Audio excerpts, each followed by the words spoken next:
আমি শুয়েছিলাম। আমার পাশে অন্য একটা ছেলে মানুষও শুয়েছিল। কিন্তু আমি জানতাম না। হঠাৎ আমি আমার শাশুড়ির চিৎকারে ঘুম থেকে জেগে উঠি। তখন বললাম, "মা, আপনি এত জোরে চিৎকার করছেন কেন?" তখন আমি আমার স্বামীকেও আমার পাশে দেখতে পেলাম দাঁড়িয়ে আছে। আমি তো তখন ছেলেটাকে দেখিইনি। আমার শাশুড়ি বললেন, "কি করেছো বৌমা এটা? দেখো তোমার পাশে একটা ছেলেকে নিয়ে তুমি শুয়ে আছো।" আমি বললাম, "মা, আমি তো চিনি না ওনাকে। উনি কে? আর কে আপনি আমার পাশে শুয়ে আছেন?" ছেলেটা তখন বলল, "আরে তুমি তো আমাকে বলছো আসতে, এখন এমনভাবে কথা বলছো যেন আমাকে চিনোই না।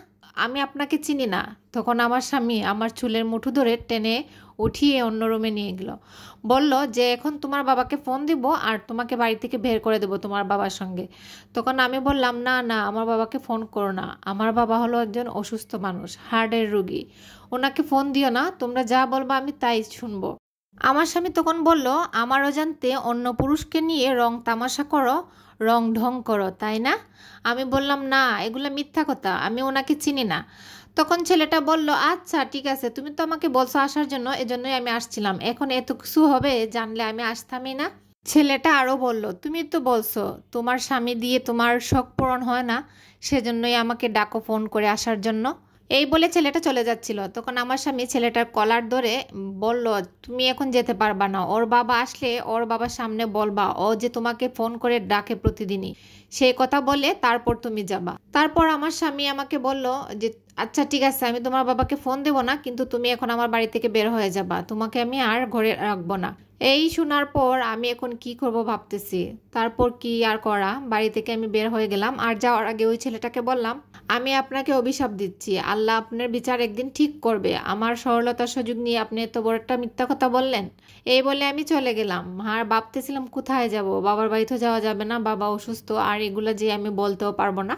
ভাবতে ভাবতে আমি আমার এক বান্ধবীর বাসায় যেয়ে উঠলাম। বান্ধবীকে দেখে আমি ওকে জড়িয়ে ধরলাম, জড়িয়ে ধরে হাউমাউ করে কেঁদে দিলাম।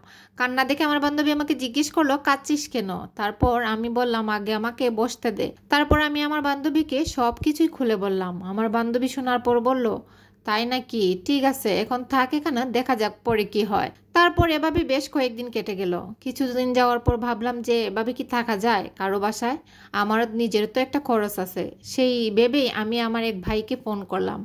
ফোন দিয়ে বললাম, "ভাই, আমার একটা চাকরি লাগবে।"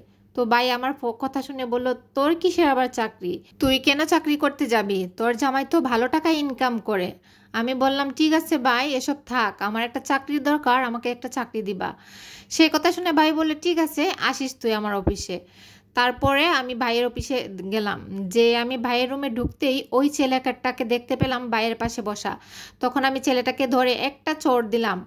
ওর শার্টের কলারটা ধরে জোরে একটা কষিয়ে চড় মারলাম ওর গায়ে। তারপর আমার ভাই দিকে বলল, "কি রে, তুই ওকে মারলি কেন? তুই ওকে চিনিস নাকি?" আমি বললাম, "ভাই, যার জন্য আমার সংসার ভেঙেছি ওই সেই লোক মিথ্যা অপবাদ দিয়ে আমার সংসারটা ভেঙে তছনছ করে দিয়েছে।" তারপর ভাই সব কিছু শুনলো। ওই ছেলেটাকে জিজ্ঞেস করলো। ছেলেটা বলল, "আমার কি দোষ? আমি তো টাকা পেয়ে কাজ করেছি। আর এই নোংরামি কাজটা করতে আমি অনেকগুলা টাকা নিয়েছি।" তারপর আমার ভাই বলল, "ঠিক আছে, ওকে সঙ্গে নিয়ে আমি যাব তোর শ্বশুর বাড়িতে। আর ঠিক আছে, এখন তোরও চাকরির দরকার, ওরও চাকরির দরকার, এটা পরে দেখা যাবে। আগে চল তোর শ্বশুর বাড়িতে যাই।" এই বলে ভাই, আমি আর ওই ছেলেটা আমার শ্বশুর বাড়িতে যেয়ে হাজির হলাম। শাশুড়ি মা আমাকে দেখে হাউমাউ করে কেঁদে দিলেন। কেঁদে বললেন, "বৌমা, তুমি আমাকে মাফ করে দাও, আমার ভুল হয়েছে। আমি তোমাকে সেদিন বুঝতে পারি নাই। আসলে তোমার কোনো দোষ ছিল না, আমার ছেলেই কিন্তু খারাপ হয়ে গিয়েছে।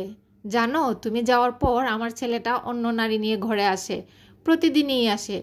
বোরকা পরিয়ে পরনারী নিয়ে ঘরে ঢুকে, আজকেও আসছে বৌমা, ওই যে ওই রুমে।" সেই কথা শুনে আমার ভাই বলল, "ঠিক আছে, আজ চল, আজকে দেখি কার জন্য কি হয়েছে তোর সংসারে, সেই সেই ভালো।" তো আমরা সবাই যখন ঘরে ঢুকলাম, দরজা খুলে আমি দেখলাম আমার স্বামী আর একজন মহিলাকে। ওরা অপ্রস্তুত অবস্থায় ছিল। আর তখন আমি তাকিয়ে দেখলাম সেই মহিলাটাকে জানেন, ছিল আমার বান্ধবী।